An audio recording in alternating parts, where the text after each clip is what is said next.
This is a fantastic story of love, betrayal, and revenge. Make yourself comfortable, my friend, and listen to this story. I can vividly recall the day I met Kate, my wife, as if it were yesterday.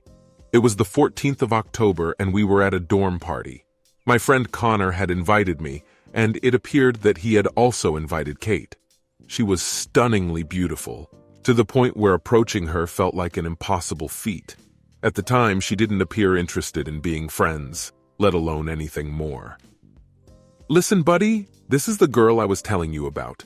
She likes you, but keep it simple and just dance with her," Connor urged me, despite my initial reluctance. Little did I know that single push would lead me to discover the woman of my dreams, someone I could envision building a happy future with. But as fate would have it, things didn't quite turn out as I had hoped. My name is Max. I have a suspicion that my wife is being unfaithful, but I'm not entirely sure how or why. It's a complicated story that began a year ago when I decided to hire a private detective to investigate my wife's behavior. The thought of having to resort to this measure made me feel uneasy and somewhat ashamed. But the thought that my wife would cheat on me was even more painful. The events that led up to this moment started on a typical Saturday just a few weeks ago. I was outside tending to his garden, specifically his tomatoes, while Kate was usually away on business trips but happened to be home that day, watching TV in the living room. I was proud of his beautifully ripe tomatoes and planned to make a stew for him and Kate. As he was about to head back inside, I received a sudden message. My phone buzzed in my pocket, signaling a new notification. My hands were covered in dirt, so I made my way to the kitchen to wash up. Kate was already there and greeted me with a kiss on the cheek and a wink before returning to the living room. Her playful nature always brought a smile to my face, and in that moment, everything felt perfect. Life was good. But the moment I finally checked the message on my phone, everything changed. The text contained a photo with a brief caption that read, "Kate isn't being honest with you." I was taken aback and confused. Was this some sort of cryptic message? Could it really be about Kate? I felt a sense of reluctance to open the photo that was attached to the message. I looked up briefly and saw Kate on the couch, watching TV with Fido, our German shepherd, lying at her feet. At first, I couldn't believe that this message could refer to my Kate. It had to be some kind of prank or mistake. Nonetheless, I hesitantly checked the sender of the message, and to my surprise, it was from Connor, a good friend who had introduced me to Kate back in college. I knew Connor wouldn't joke about something like this, and my heart began to race with trepidation. With a gulp, I mustered the courage to click on the image and open it. As I opened the image, my worst fears were confirmed. It was a photo of my wife, Kate, in what appeared to be a restaurant, talking to another man. The image was blurry, as if it had been taken in haste, but there was no mistaking that short blonde hair poking out from underneath her bonnet. Even her expression was unmistakable. I was so stunned that I lost my grip on my phone, causing it to fall to the floor with a loud clatter. The sudden noise startled Fido, causing him to bark loudly. As the phone fell to the floor, Kate got up from the couch and walked towards the kitchen to see what had happened. I quickly regained my composure and rushed to pick up my phone before she could see the incriminating image on the screen. However, it was still open, and I knew I had to act fast. "Max, is everything okay?" Kate asked with a tone of concern in her voice. Trying to mask my unease, I replied, Yeah, everything is fine, honey. I just slipped and dropped my phone, that's all." I tried to speak as naturally as possible, despite the shock caused by the fact that my wife may be cheating on me. "Let's go back to our days. I work as a lumberjack, and in my free time I do gardening and take care of my family." As I sat in my office, I sifted through the resume of the private detective that Connor had recommended to me. The man had an impressive list of achievements, and I couldn't help but wonder if he was as good as he seemed on paper. Perhaps he was able to shed some light on this issue. Maybe it felt wrong, everything about it, contacting a detective, telling about his wife, providing potential leads, and even sharing a photo. It all seemed dirty wrong and dishonest. but I couldn't do anything else. I couldn't refuse to find out the truth. "Is that all, Mr. O'Brien?" inquired the detective. The individual had only disclosed a single letter in place of a name. D. Detective D.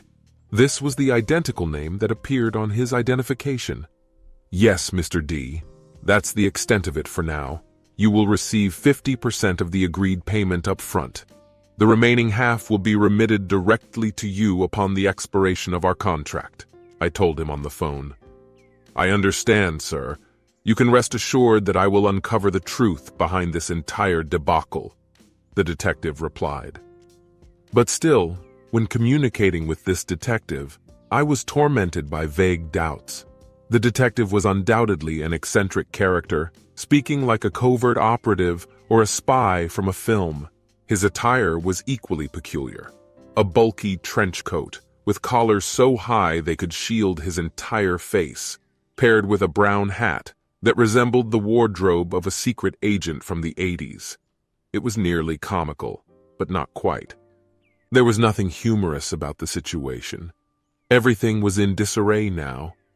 As I pondered it further, I realized that it was indeed peculiar how Kate began taking more frequent business trips. It was odd, considering she hadn't received a promotion at her job.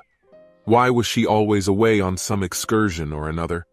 Was it really so unreasonable for a husband to trust his wife completely? Apparently so. But it turned out to be something I was so afraid of and didn't want.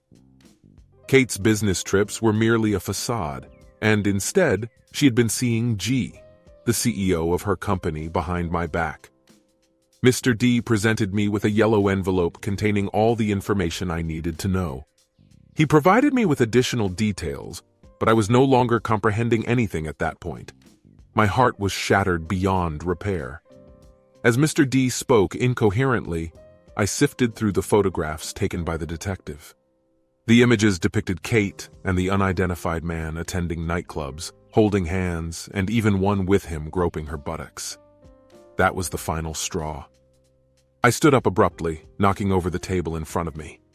My breathing was erratic and unsteady, and my vision was blurred by the tears that stung my eyes. I was crushed, and my soul was torn into 1,000 pieces, and at the same time, a fiery rage was born in me. As I stood there, face contorted with anger, Mr. D looked at me with a concerned expression etched on his face. It was clear that he was worried, but I couldn't help but wonder if his concern was more for his own safety than for my mental well-being. "Are you all right, sir?" he asked, tentatively. I took a deep breath and tried to calm myself down before responding. "No, Mr. D, I am most definitely not all right," I practically growled. "I want to do a lot of things right now, but I can control myself."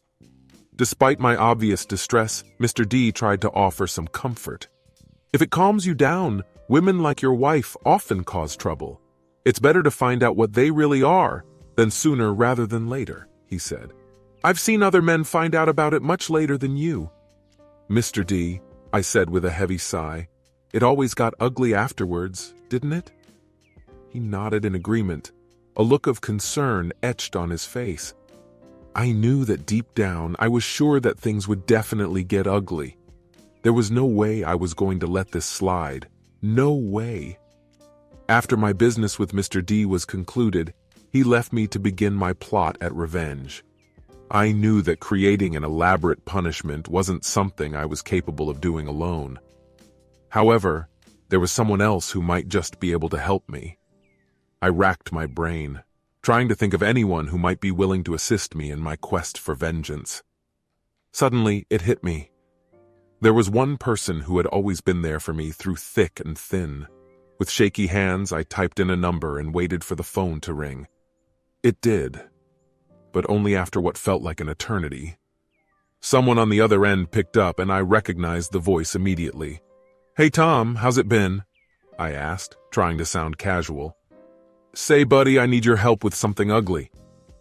A few days later, Timmy received a call from Tom, an old acquaintance from his days in Japan. Tom was also a member of the Yakuza, a notorious criminal organization in Japan, known for their ruthlessness and brutality. Despite his reservations, I knew that if anyone could help me with my problem, it was Tom and his connections within the Yakuza. When Tom heard about my difficult situation, offered to meet with me to help. At first, I was hesitant. Eventually, I agreed to meet with Tom at a small bar on the outskirts of town. As we sat down at a quiet corner table, Tom listened intently as I poured my heart out, telling him the whole story about how my wife had been cheating on me and how I wanted revenge. Tom nodded sympathetically as I spoke, his eyes filled with understanding and compassion. "I understand your pain, Max," he said softly. As I vented my frustration to Tom, I expected him to be supportive of my desire for revenge. However, to my surprise, Tom looked at me with a serious expression and said, "But revenge isn't the answer, Max. Let's think about this rationally." I was taken aback by his response. I had been so consumed with anger and hurt that I hadn't considered any other option. "What do you suggest we do then?" I asked, curious about his alternative plan. Tom leaned in close to me, his voice barely above a whisper. "Let's get some HIV viruses from a lab run by the Yakuza. We'll slip it into your wife's toothpaste. It's a slow-acting virus. As soon as the infection take hold of her, she will venture out to rendezvous with the man she is currently seeing and transmit the disease to him as well." Tom's suggestion caught me off guard and left me momentarily stunned. The notion of engaging in such a radical course of action had never even crossed my mind, but the prospect of my wife facing the repercussions of her own choices filled me with a strange sense of satisfaction. As I looked into Tom's eyes, he could clearly discern the indecision and reluctance that were apparent in my expression. He paused for a moment, and then spoke in a measured and persuasive tone. "Max, think about it. This is the ideal form of retribution. It is a subtle yet incredibly effective way to teach your wife a lesson that will remain etched in her memory for a lifetime." I pondered over his words for a few moments before finally nodding my head in agreement. "All right," I said. "Let's do it." At this, Tom's face lit up with a wide and satisfied smile. "Excellent," he said. "I'll take care of everything for you. Just leave it all to me."